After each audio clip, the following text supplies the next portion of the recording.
Wow na wow! Totoo ba ito? Janine Gutierrez, nasa ikalawang pwesto na sa pinakamagandang mukha sa buong mundo?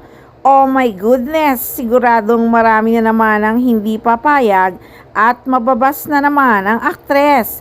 Biro mo nga, number 2 na ang aktres sa most beautiful faces sa buong mundo.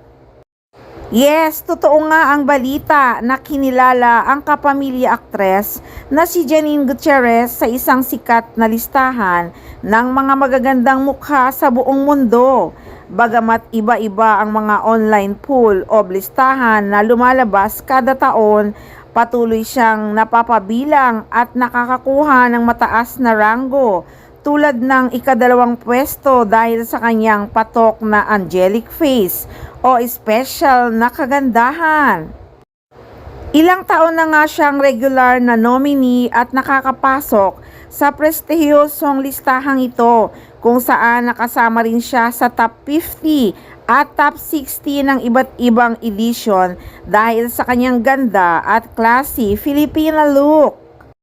At bukod nga dyan, pinatunayan rin niya na ngayong taon ang kanyang karisma matapos siyang tanghaling sexiest woman alive ng Esquire Philippines.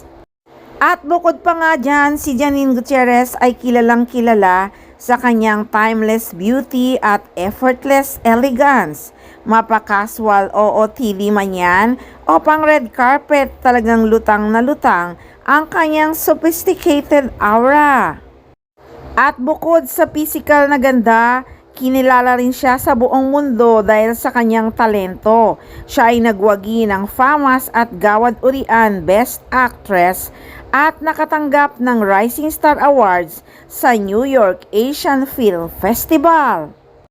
Nako naman, siguradong lalong kikiligin at magiging proud talaga si Jericho Rosales sa kanyang girlfriend. Ikaw ba naman, number 2 sa pinakamagandang mukha ang jowa mo, ha? Kilig na kilig sigurado ang aktor.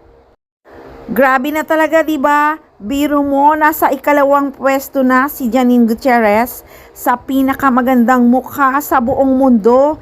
Take note ha, buong mundo. Kaya naman proud na proud talaga si Jericho Rosales at naging girlfriend nga niya ang aktres. Sabi pa nga niya sa isang interview, wala ka nang mahihiling pa.